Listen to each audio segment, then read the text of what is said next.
You're talking about motivation. That's it. And that's what I'm going to be talking about is motivation. West Texas rancher had a coming out party for his daughter. Now, this was one of those real rich Texans. I mean, thousands of acres of land, tens of thousands of head of cattle, dozens of producing oil wells. I mean, a great big house and an Olympic-sized swimming pool. Now, this coming out party for his daughter, us salespeople refer to that as group prospecting. I mean, he wanted to have a look of all of the fine young men in West Texas, so they came in from 100 miles away. Well, they had a marvelous occasion, and along about midnight, the host invited them out to his Olympic-sized swimming pool, which he'd had the foresight to stock with water moccasins and alligators. And he said to the young men, he said, now the first one of you young men who will jump in this pool and swim the length of it, he said, I'll give you 5,000 acres of my best land. And if you don't want the land, he said, I'll offer you $1 million in cash. And he said, if you don't want that, I will give you the hand of my beautiful daughter in marriage.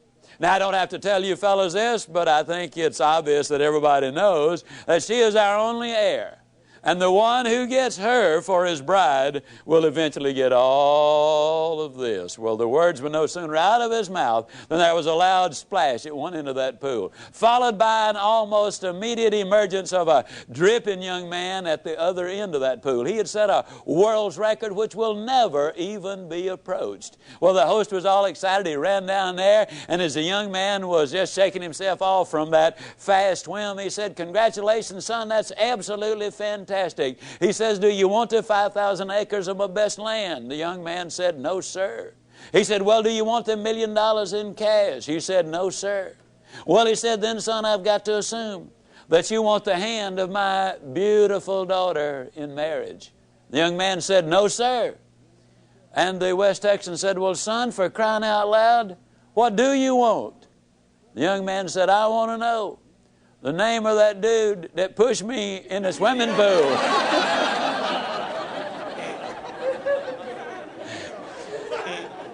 Now, I think we'll all agree that he was motivated. But I think we'll also agree that most people are confused about motivation. One of the favorite questions the media often ask me is, Mr. Ziglar, now you're going to do this 4-hour seminar. Yep, that's right. And you're going to get the people all motivated. I said, I sure hope so. That's what management brings me in for. Well, let me ask you a question, Mr. Ziglar. Where will these people be a month from now, 6 months from now? In other words, Mr. Ziglar, tell me, is motivation permanent? Well, I got to look at you folks and say, no, motivation is not permanent. But then neither is bathing. But that doesn't mean I don't approve of bathing. As a matter of fact, I strongly encourage it.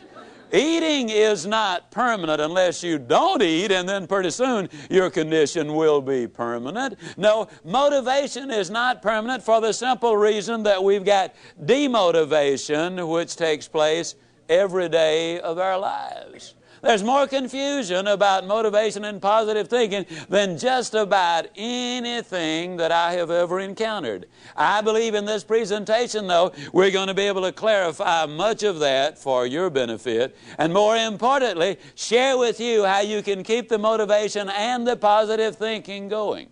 Positive thinking won't let you do anything. I get so annoyed when I hear some people enthusiastically stand up and say, man, with positive thinking you can just do anything. Just believe it, and man, think about it positive enough, you can do it. I believe that's ridiculous. See, I'm 60 years old. I don't care how positive I got. I could not whip a boxing champion. I don't care how positive I got. I could not play. You know what positive thinking will do? Positive thinking will let you use your ability. And I'm here to tell you that is all you really need. Positive thinking won't let you do anything, but it will let you do everything better than negative thinking will. Will you buy that idea? Does that make sense to you? Okay, it lets you use your ability. See, that's what we want to communicate with you in this presentation. Now, J. Allen Peterson, in his beautiful book, The Myth of the Greener Grass, points out that according to one computer study, over 90% of the input in our minds on a daily basis is of a negative nature. Shad Helmstetter, in his book, points out that the average 18-year-old American has been told 148,000 times, no, or you can't do it. But I talk about demotivation and negative input and so forth. Let me share with you just some of the things that maybe you've heard. An overweight person sits down at the table and what do they say? Everything I eat turns to fat. A parent sends a child off to school and says, now don't you get run over. I mean, that's about as negative a statement as you can get. You see, our terminology is all fouled up. We wake up in the morning with the aid of an electronic rooster, and what does the average person call that electronic rooster? You tell me. Alarm clock. But you see, they sound the alarm when the building catches on fire. That scares people. They sound the alarm when the bank's being robbed. That scares people. If you wake up to an alarm, that scares people. No wonder they're negative. It's an opportunity clock. Well, you think about it. If you can hear it, that means you've got an opportunity to get up and go. If you can't hear it, that might mean you done got up and gone. I mean, you think about it, it really is an opportunity clock. How negative are we? They bring out a loaf of bread, and what do they call the first slice? I mean the first slice on the loaf of bread. Tell me, the heel or the end? Isn't that crazy? Never saw a loaf of bread in my life that didn't have two beginnings. I mean, we really need to explore that. Now, what we want to do is we want to look at a formula. And this formula is a very significant one. William James, the father of American psychology, the man who really wrote the original books, he's from Harvard, says that if you want to change your life, you've got to do it immediately and you've got to do it flamboyantly. Now, I want to emphasize as I get involved in this, during these next few minutes, the chances are enormous that you are going to be making some decisions. And they will be good decisions. But they also will be emotional decisions, kind of like a New Year's resolution, which some people break the very next day. Decisions are easy to make. Business people make hundreds of them virtually every day of their life. Now, if that decision is going to mean anything, it's got to be reinforced over and over and over, and it's got to be done enthusiastically. Now, if it's reinforced often enough and enthusiastically enough, then the decision becomes a commitment. Now, once you've made a commitment to do something in your life, ladies and gentlemen, then you will seek the training. You will demand the training that will enable you to utilize and reach the commitment which you've made. Now, training is what makes behavioral changes in your life. If the training is good, that means you will develop winning habits. And ladies and gentlemen, all you've got to do is practice winning habits long enough and you yourself will become a winner. You see, we were born to win. I believe that with all my heart and soul. We were born to win. The unfortunate truth is, many people... To break a bad habit, smoking, drinking, habitual lateness, being overweight, whatever, the first and most important thing you must do is decide that you really want to change. That is a decision you and only you can make. Without this motivation, no person or procedure will have any significant impact on your behavior. You must decide that you want to take control of your life, that you want to be free, that you want to do things with your life instead of having things done to your life. Secondly, if you need to, get help. Interestingly enough, many people quit their bad habits in the same way they acquired them, by associating with people who share their goals. Alcoholics Anonymous, Gamblers Anonymous, Overeaters Anonymous. Literally hundreds of self-help organizations provide just this sort of positive association and support for people with problems. Thirdly, try substitution. There is really no such thing as eliminating a habit. You simply substitute a good one for a bad one. The psychologists say that it's important to have a new activity or habit to fill the void when you start shedding old habits. In place of eating, you might try jogging. Instead of drinking, you might try talking. In place of smoking, substitute writing. In other words, don't be unwise in your habits, but rather aspire to maturity and wisdom and keep your mind well and emotions focused on positive ideas. Step number 4. Use the psychological technique of imaging, of visualizing yourself as free of that destructive habit. Picture yourself as doing something else, something positive, something winning. And a final suggestion. Once you decide to grab hold of a new habit, you will need, for a while, to force yourself to hold on real tight, to hold on to it for all you're worth. Eventually, it will get easier and even become fun. But at first, to make it stick, to turn it into a real good habit, you've got to make yourself do it for at least 21 consecutive days. Do it for 21 consecutive days in a row, and you'll have a real good shot at beginning to live a different kind of life.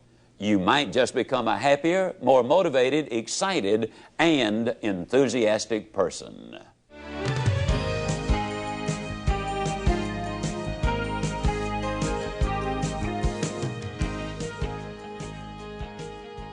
Step number 1 is never judge the day. Now that sounds like a very simple thing. But suppose the weather is miserable. Does that mean you're going to decide to have a miserable day? That doesn't make any sense, does it? And yet a lot of times when I'm talking with people, I'll say, how you doing? Well, they'll say, you know, with this weather, what can you expect? As if the weather was the only factor. I'll never forget when my beautiful middle daughter was born.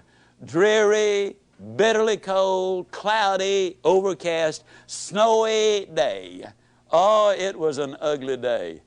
But do you think when I looked at that beautiful daughter of mine that I had any concern about the weather out there? Step number 2, you need to learn to look for the good in other things and in other people.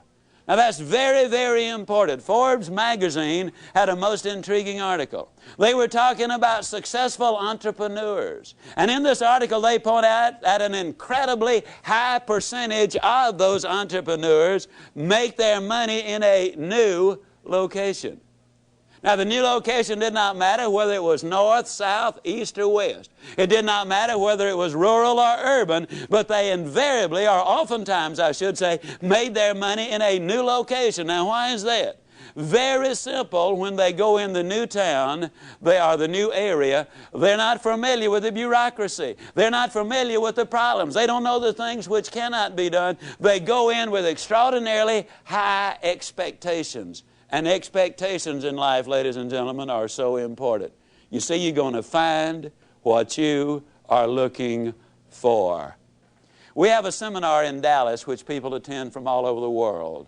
We try to get the corporations and other people to send husbands and wives together because our research indicates that if the team functions together, they both will do better in whatever it is they do. There's one company sent in 4 couples. We have a little process whereby we separate the people into little groups, so one section of where we got about 8 or 10 people, another one where we got about 20 people, and then we have the general get-together 3 times a day. Well, in the individual groups, they do a lot of role-playing and participation. They're very busy. And every time an individual says or does anything, the other members of that little group write them a little note that says, I like Gene Smith because. And then they use some specific observable behavior that they like about her. At the end of the 3 days, each one there will have from 1 to as many as 200 of those little slips. You're talking about motivators. People get excited about it. Well, these 4 couples really got turned on, and we finished at about 8:30 that evening. They went out the first night to a very late dinner at one of Dallas's finest restaurants. They hit the jackpot with a waiter. He had been there over 20 years, been a waiter over 25 years. He was professional in every way. He was there when he was needed, but he did not join the party. He was friendly, but he was not familiar. At every need, he was there. He was really great. There was a lot of interchange. They got his name. When they left, because he had contributed so much to the enjoyment of the evening, they left him a 25% tip, which is significant in a very expensive restaurant. Also, each one of them wrote him one of those little slips of paper, I like because. And they walked out the front door.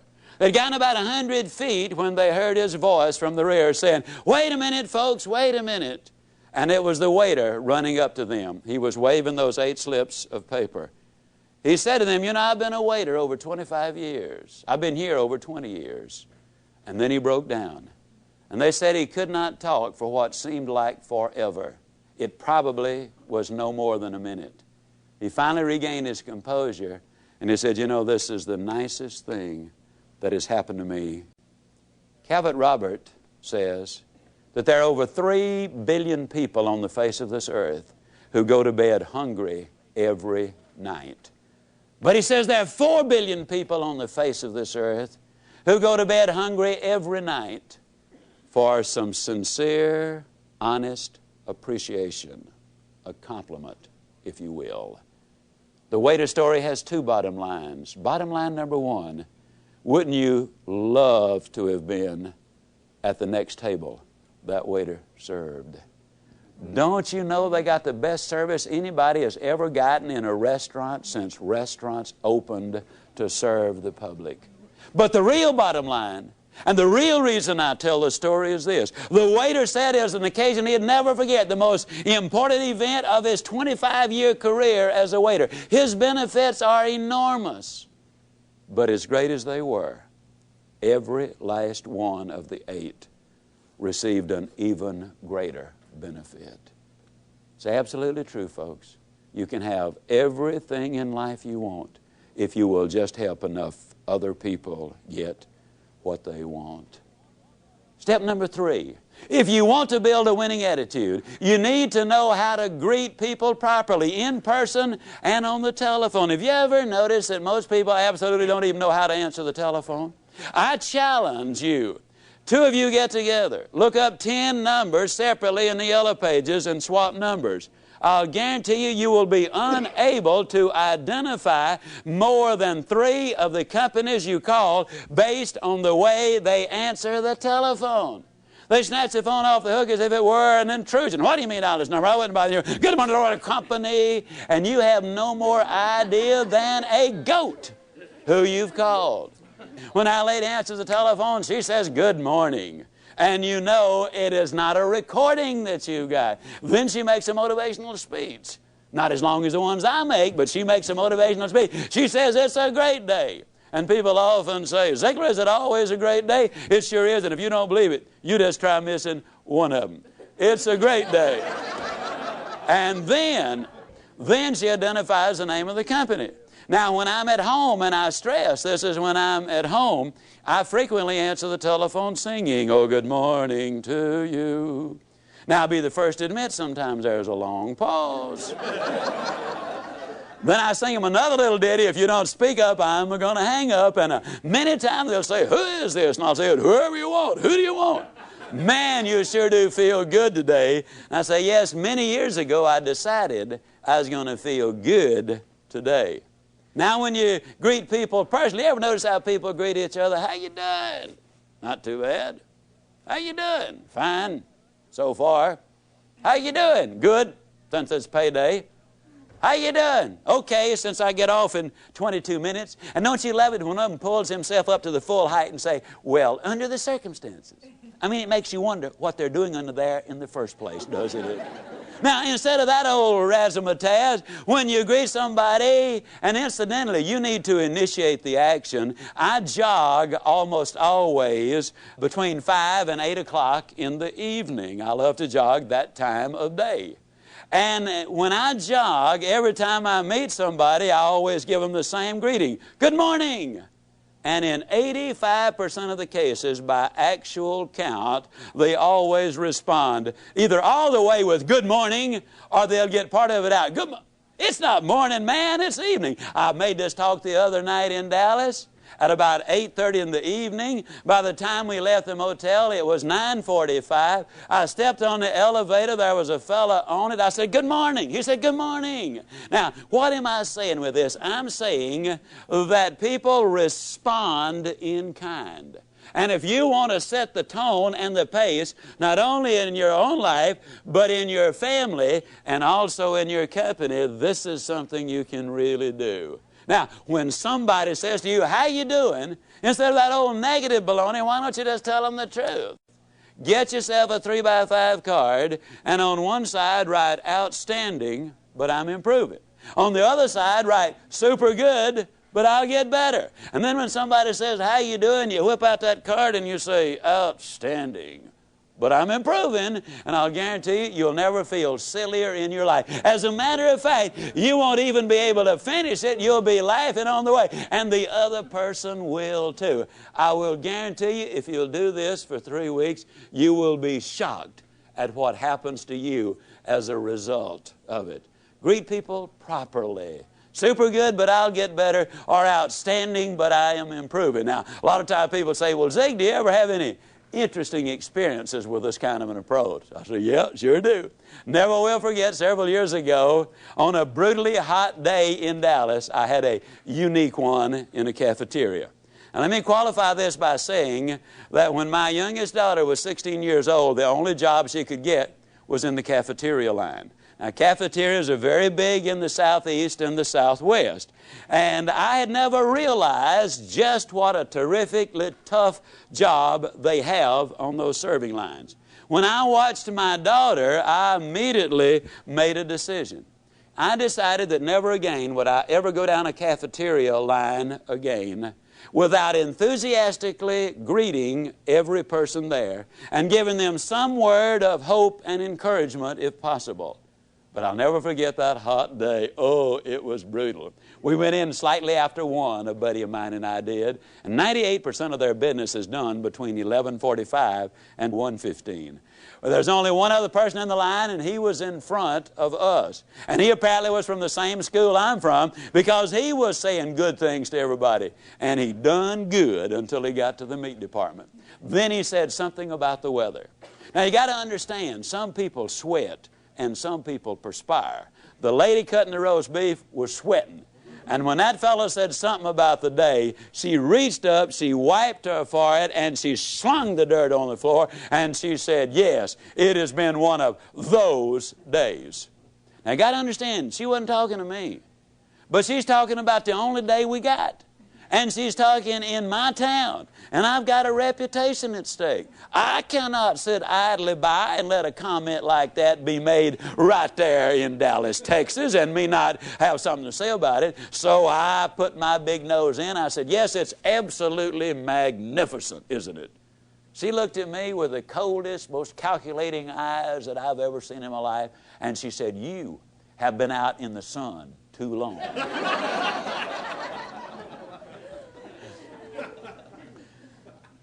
I said, "No, ma'am, I've just gotten back from overseas. And I have seen children without any clothes to wear. And I've seen grown men and women without any food to eat. I've seen sanitary conditions which would turn your stomach to an incredible degree. I've seen poverty beyond your wildest imagination. And I look at you, and you're young, and you're pretty, and you're healthy, and you're working. And I know that if you really buy in to the American free enterprise system and give this job which you've got absolutely everything you've got, I know that you can move right up in this company because I'm familiar with this company. And I know that someday you can manage this restaurant or another one like it. And who knows if you really buy into the American dream, but what someday some investors might look at you and decide they wanted you to become a part owner in the enterprise. Personally, I thought it was a magnificent, off-the-cuff, impromptu speech. And I knew that she was grateful for it. I knew that she was especially grateful for the fact that I'd taken my valuable time and given her these priceless insights which were going to make a difference in her life.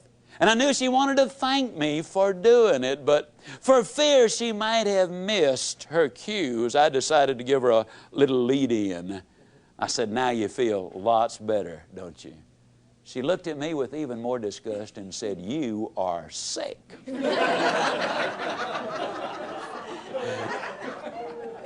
Well, you win some, you lose some, and some are rained out, you know. Well, I got the rest of my food. I went on down to the end of the line, my buddy and I, and we sat down, we're having our lunch, and we ran out of tea. And a lady, she had to have been 65 years old. She might have been 70 or 75, came by to serve the tea.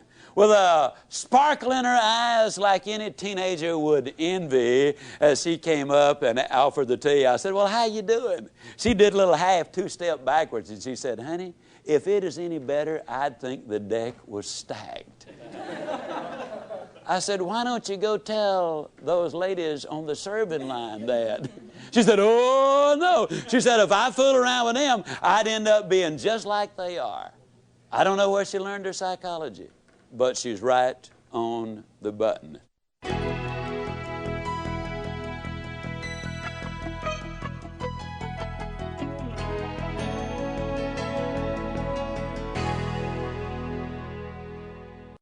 When I say it's important to greet people enthusiastically, I'm really talking about having the right attitude, being positive and upbeat. Having the right mental attitude is one thing most professionals agree on because it is the main reason for the success of any project. In short, your attitude is more important than your aptitude.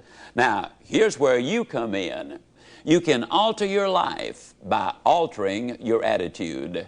You are not stuck with the attitude you have. Good, bad, or indifferent, your attitude can be changed. So, how do you get up when you're down? Well, first, you recognize when you are down. Ask yourself, do I feel really down? Do I resist change? Am I negative when others are trying to be positive? Am I a put-down artist? Would I rather say no than yes? Second, understand that there are seldom, if ever, any hopeless situations. Only people who lose hope in the face of some situations. Third, know that the condition is temporary and can be changed. Fourth, you schedule your downtime. Set a time limit on how long you plan to stay down. A couple of hours for minor things, maybe a few days, even a week for the bigger disappointments in life. In any case, know which day will be your get up and go up day, and get up and go. And fifth, try this new motto on for size. Go with the flow. When your boss tells you to do something, do it with style and with a smile. Instead of making excuses when a friend compliments you, just smile and say, thank you, instead of putting yourself down. Remember, attitude, like the flu, is catching. So make certain that yours is worth catching. If you wanted the flu, you'd visit someone who had the flu. To catch the right mental attitude, you must go where it exists. So begin by associating with positive, energetic people and avoid the naysayers. And before long, when someone asks you how you are, you'll respond in a positive and enthusiastic manner.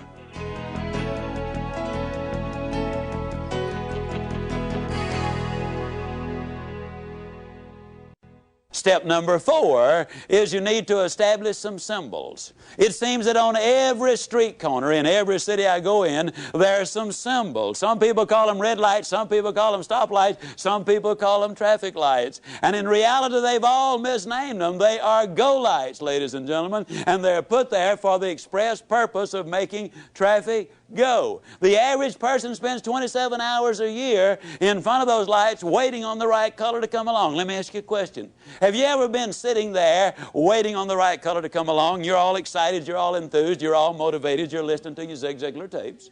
And as you sit there, you look out the side of your eye and you can't believe it. Here sits a dude over there and he's waiting on the right color to come along too. He's got a good and firm grip on that steering wheel. I mean, he doesn't want that car to go anywhere. And he's talking to that light up there, you know, and you watch him a minute, you can't believe it. He's got his foot on the accelerator. He's racing the engine to change the color of the light. How many of you have actually seen some dodo sit there racing a car motor trying to change the color of the light? Can I see your hands? Now, folks, I hate to be negative. Matter of fact, I won't be negative. I'll be like a little boy came home from school one day and said, Dad, I'm afraid I flunked that arithmetic test. His dad said, son, that's negative. Be positive. He said, Dad, I'm positive I flunked that arithmetic test. I don't care how much you race that car motor, it's not going to change the color of the light. Now, let me emphasize a point. Those of you who thought it might be a little juvenile a minute ago for you to say, super good, but I'll get better, or outstanding, but I'm improving. If you think that's juvenile, what do you think it is to sit there at a racing car engine trying to change the color of the light? Good friend of mine, Bernie Loftic, Winnipeg, Canada, most positive man on the face of this earth. I know he is. Bernie's so positive he's never had a cold. Every once in a while he has a warm. Bernie is so positive he won't even talk about the weekend. He calls it the strong end. And you said, now wait a minute, Ziglar. Go lights, warm, strong end. Is all of that necessary? No, you can be mediocre without it. Mediocre? Who's that dude think he's talking to? Doesn't he know that I'm president of my own company? Mediocre. Doesn't he know I'm worth over $5 million? Mediocre. Doesn't he know that I was #1 in the whole region last year and the year before? Mediocre. Doesn't he know that I've got my PhD? Well, bully for you. I still say mediocre. You see, success is not measured by how you do compared to what somebody else does. See, you might have 10 times the ability. Success is measured by how you do compared to what you could have done with the ability which you have. You see, what I'm talking about is for you to be #1. Oh, I don't believe everybody can be the biggest and the fastest and the strongest and the smartest, but I believe you are #1 when you get up in the morning and say, today, I'm going to give it my best shot. I believe you're #1 when at the end of the day you can honestly look in that mirror and say, today I gave it my best shot. That's all anybody can ask of you. And you know what? With the ability you have and the attitude you're developing, your best shot is all that is required. You'll be #1.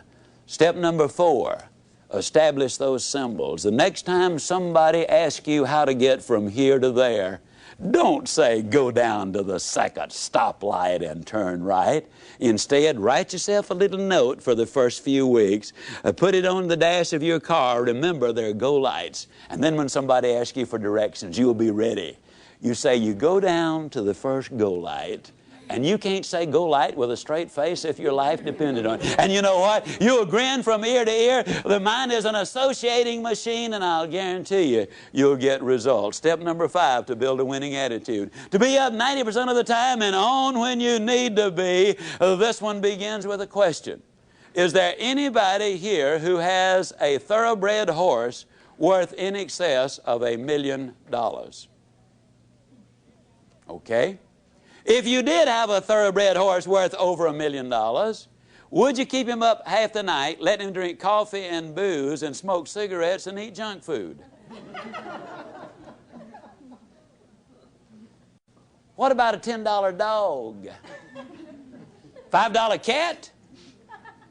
You know, actually, you treat a $5 cat better than you do a $1 billion body. And if you had a $1 million thoroughbred, you'd have the best trainer in the country. You would hire a dietitian to make certain his food was exactly right. You'd have the best facilities. You'd have an air-conditioned barn in the summertime and a steam-heated one in the wintertime. $1 million investment. But here's this $1 billion body. Step number 5 really boils down to the fact that we need to take care of our health. Now, to do that, there are some very simple things to do. You need to get a reasonable amount of sleep, ladies and gentlemen. Dr. Forrest Tennant, the #1 drug authority in the country, in my opinion, he's a consultant for the National Football League. He's a consultant for Texaco. He's a consultant for Abbott Laboratories, the Justice Department, the Los Angeles Dodgers. Has the largest research staff of anybody in the country. Dr. Tennant says that you need a certain amount of sleep. It's a must. Because sleep is the only function which permits the brain to replace certain chemicals in the body. And a lot of people who have difficulty in life can be traced directly to the fact that they've upset that balance by not getting enough sleep and by putting those chemicals into their system, which destroys that. You need a certain amount of sleep. Number 2, you need to eat a well-balanced diet. Number 3, you need to get on an exercise program. I'll just point out that I got on an exercise program 15 years ago. I'm going to brag just for 1 second. In January the 5th, 1987, I went to the Cooper Clinic in Dallas for my physical. I go every 18 months. While there, I stayed on the treadmill longer than any active player in the National Football League who's been tested, and lots of them have been tested. I'm 60 years old. I have a resting heart rate of 41. I can do things today I never could have dreamed of doing when I was 25 years old. When I got on this program 15 years ago, the first day I ran a block. I'm here to tell you that a good exercise program will make a dramatic difference in your life.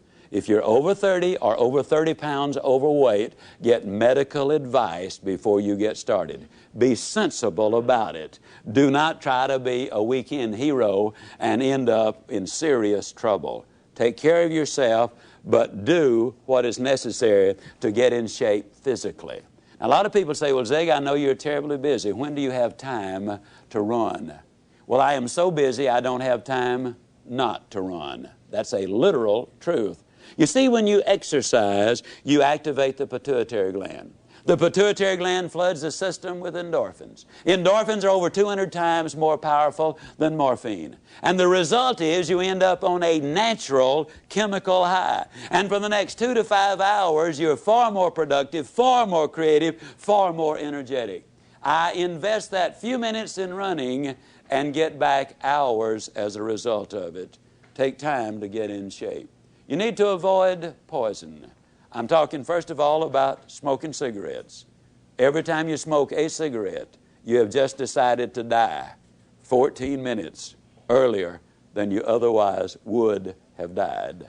17.2% of all the deaths in America are attributed directly to smoking cigarettes. Keep that poison out of your system. Booze, every time you take a drink, it damages and destroys brain cells. We now know that expectant mothers, even if they drink very, very, very, very moderately during pregnancy, it has an impact. Step number 5, ladies and gentlemen, you need to take care of your health.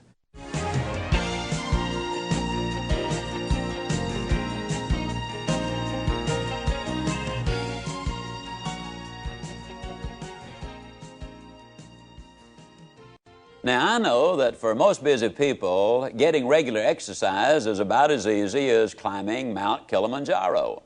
But it can be done. You've just got to have a plan. You've got to set some goals, because it's just as difficult to reach a destination you don't have as it is to come back from a place you've never been. Unless you have definite, precise, clearly defined goals, you will not realize the maximum potential that lies within you. And this applies to every aspect of your life, not just to exercise. Now, here's some steps you can take towards that end.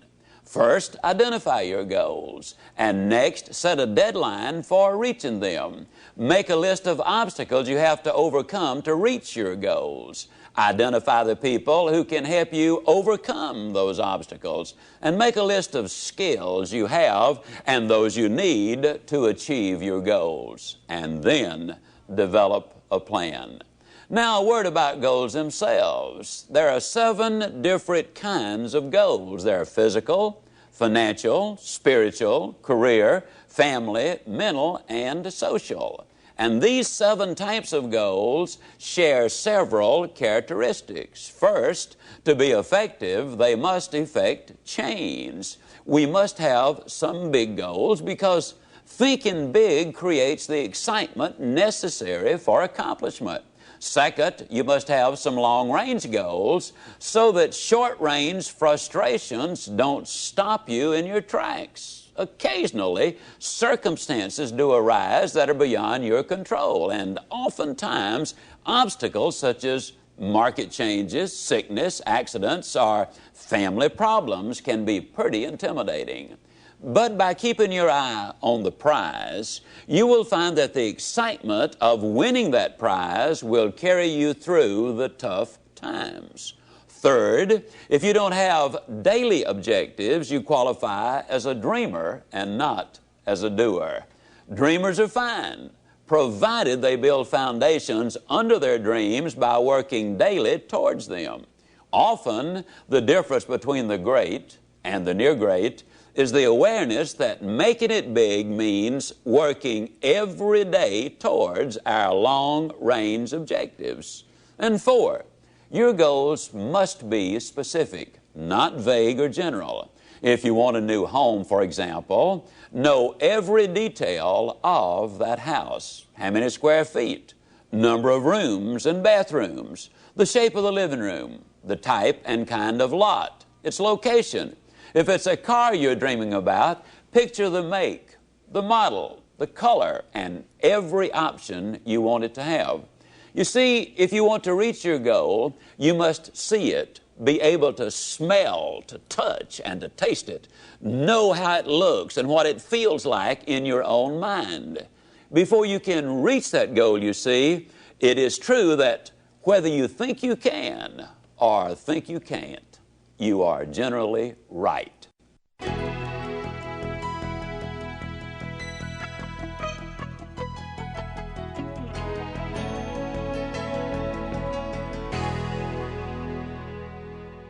Step number 6, you need to feed your mind with the good, the clean, the pure, the powerful, and the positive. Let me ask you a question. If I were to come into your living room one day with a pail of garbage and dump it on your living room floor, what do you think you'd do? I bet I can answer the question. You would either get your gun and say to me, now, Ziglar, I'll bet you can clean that up. Or you'd get on the telephone and you'd call the police. Or you'd whip me as long as I was there. Those are things you would probably do. I mean, and then for months you'd be talking about this crazy guy came in my home, dumped garbage on the floor, ought to shot him. As a matter of fact, I wish I had. But we could clean the garbage up off your living room floor. But what about the garbage that we dump in our mind every single day?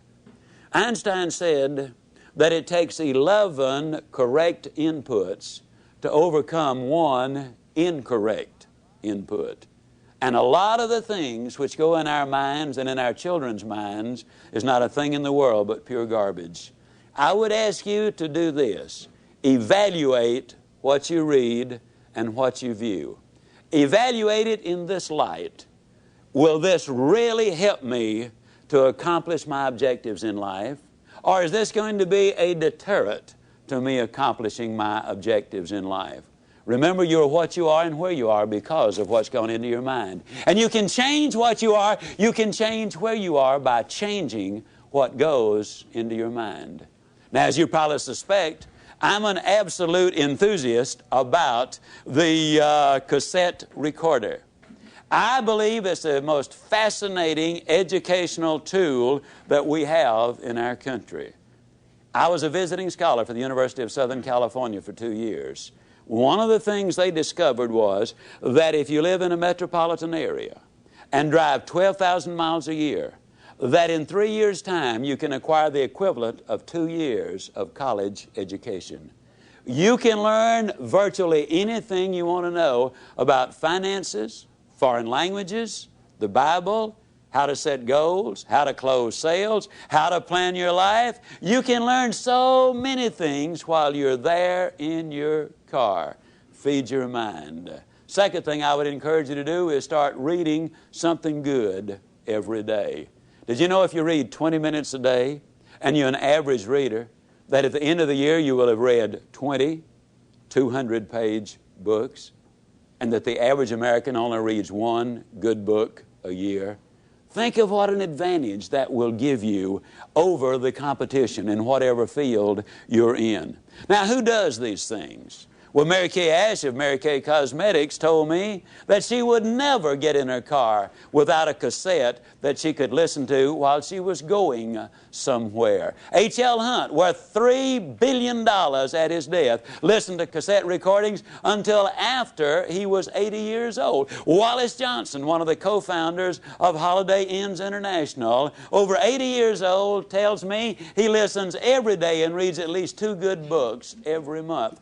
Alan Bean, one of the astronauts who walked on the moon, told me that the astronauts on their way to the moon and back, and please understand, these people have the best self-images, the most clearly defined goals, the most positive mental attitude. They're the most confident, competent people as a group maybe that our country has. But these people were listening to motivational recordings on their way to the moon and back.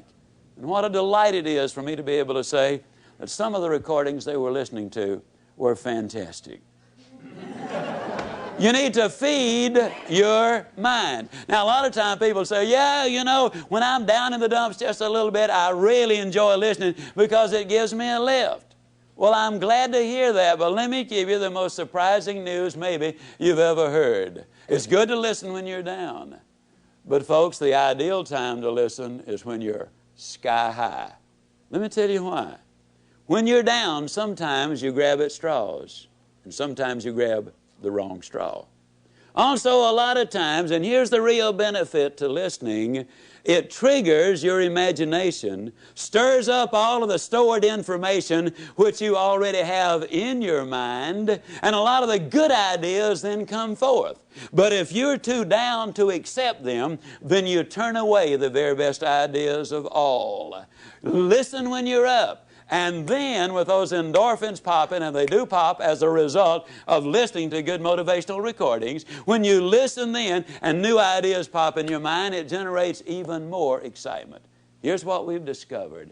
You need to listen at least 16 times to get the complete message. That's the reason I say listen to this over 16 times, because you will get all of it then. It will become a part of you. Let me say it again. You probably have been in the process of making decisions right now. As you listen, you will make those decisions. But as you listen over and over, the decision changes to commitment. And once you've made the commitment, then you will seek the training which will make the difference, because that means behavior changes. And when you change behavior, then you start developing winning habits. And that's what this is really all about. Step number 7, if you want to build a winning attitude, you need to take time, and this is probably going to surprise you based on what you've heard me say so far, but you need to take time to be quiet. You know, the average American sleeps 30 minutes too late every day. And when that opportunity clock does sound off, they hit the floor, I mean, in a dead run. They scoot past the kiddies' room on the way to the kitchen. They bang on the door, and they say, get up, kids, we got to go to school. Now, I don't have to tell you again, we were late yesterday morning. Don't want it to happen again. And they scoot on back to the kitchen. They plug in the coffee maker and the toaster, and on the way back by the kids' room, they bang again. Now, what I tell you, not going to have to tell you again. They scoot in, they get dressed real fast. You know, they shave and apply their makeup, and by then the kids are up. They rustle them into the den, and they set a bowl of cereal in front of them, turn the television set on, running their mind and their body all at the same time. They gulp their breakfast down, they hop in their car, and woe be to that person who dares to pull in on them when they've got the traffic jump on them. I mean, it will be too bad for them if they do. They hustle down, they drop their kids out, they rush on down to their work, and they're busy all day, and in the evening they come home and repeat that process, and by the time they get ready for bed, after watching 3.5 hours of television, they are exhausted. You know what we need to do, folks? We need to take time to be quiet. You need to do it at least 4 or 5 times a week. A lot of people say, well, that guy keeps talking about time for this and time for that. I don't have time for all of these things. Let me tell you how you can create an extra 3 hours every day of your life, guaranteed. Get your TV guide out on Sunday afternoon and look at the shows that you really want to see that week. Over 70% of all of the time spent watching television, you're watching things you have no interest in watching. Let me encourage you to do this. Take a slow, lazy, drifting, absolutely meaningless walk. just almost go to sleep on the walk. Not an exercise walk, you need to do those too, but a very quiet walk. Pick out a place in your home where you can be absolutely quiet on occasion. If you have to get up 30 minutes earlier, that's wonderful. I don't know why, but I seem to wake up earlier in the winter months than I do in the summer months. And when I get up, it's pitch dark. I have a nice little office. I go in there and I turn on the gas log. And I sit there. And every time I do that, without exception, I have the most exciting day of my life. I simply run through my mind the things I'm going to be doing. As you plan the day, as you think of all of the things we've got to be excited about, it really does renew your energy and it gets you excited about the day. Now let me tell you something.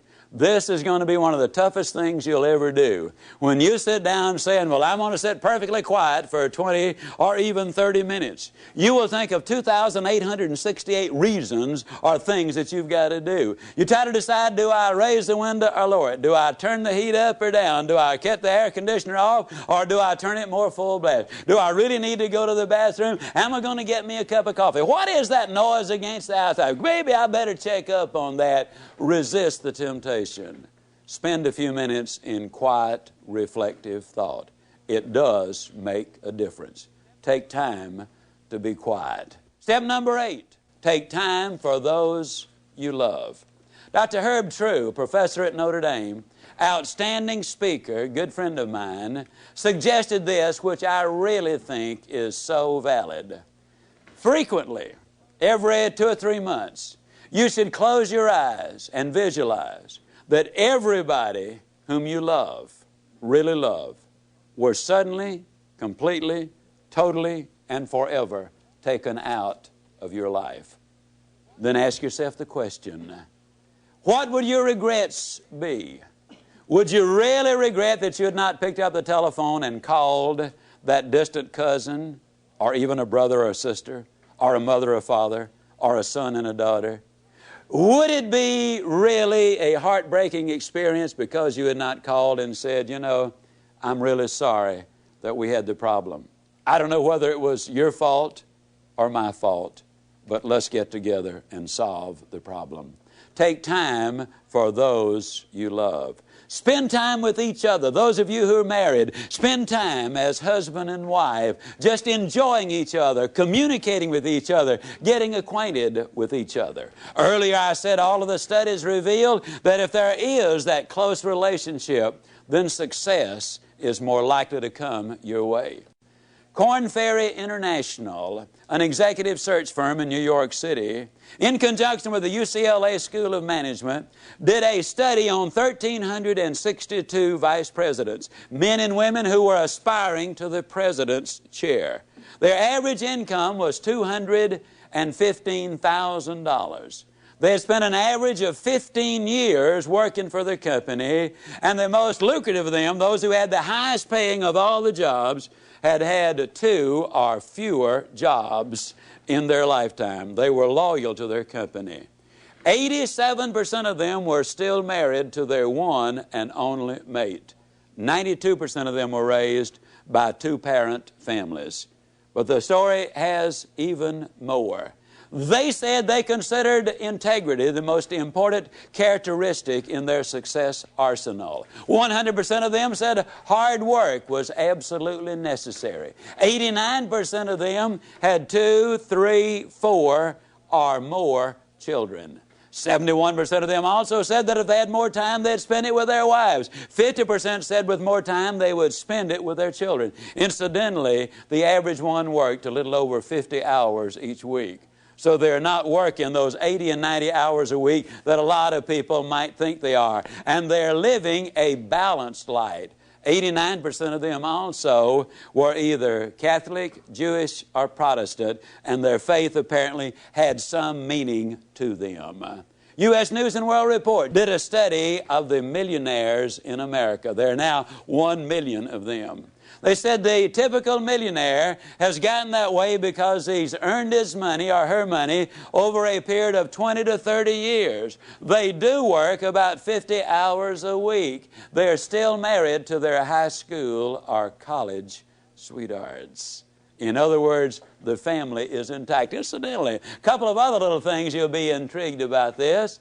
They discovered that less than 1%, and the implication was it was considerably less than 1%, of all of the millionaires in America earned their money in music, radio, television, the movies, and all athletic endeavors combined.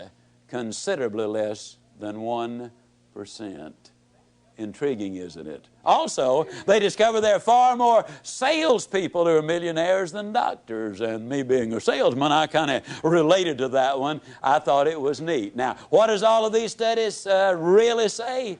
These studies say that if we can build that relationship with those we love. Now, your family might simply be mother and daughter. It might be father and son. It might be husband and wife. It might be brother and sister. But you know who you're close to. The better you get along with the ones you love, the more likely you are to be successful in whatever else it is you do. Now, what do these steps involve? Let's do a very quick review of them. Those 8 steps, number 1, we decided we would not judge the day by the weather. Number 2, we'd learn to look for the good in every situation and every person. Number 3, we would greet people properly, whether it was on the telephone or in person. Number 4, we would identify the go-lights of life for what they really are. Number 5, we would take care of our physical body. Number 6, we would daily feed our mind with the good and the clean and the pure and the powerful and the positive. And number 7, we would take time to be quiet, to recharge our batteries. And number 8, we would spend time with those we love. Now let me give you a little warning. When you start doing the things we're talking about, when you start talking about go-lights and warms and strong ends, when you start talking about super good but I'll get better, when you start talking about outstanding but I'm improving, there will be some who will criticize you. You can count on it. But let me tell you this, since the beginning of time, nobody has ever erected a statue to a critic. So obviously, they're not held in such high esteem. I might also warn you that there are some people who will laugh at you. But let me remind you that the little world laughed, but the big world gathered on the banks of the Hudson when Robert Fulton went steaming by. The little world laughed, but the big world was at Kitty Hawk when the Wright brothers made that historic flight. The little world laughed, but the big world was tuned in when Alexander Graham Bell made that phone call that opened the lines of communication which are so important today. The little world might laugh as you set out on your objective, but let me point this out. The big world is going to be right there at the finish line, cheering you across. Let me also emphasize that what you get by reaching the destinations you set in life, what you get is not nearly so important as what you will become by reaching your destination. You see, you'll become the winner you were born to be. Buy these ideas. Do these things. Take these steps. Follow these procedures, because if you do, I can close by saying, do these things and I definitely will see you. And yes, I do mean you at the top.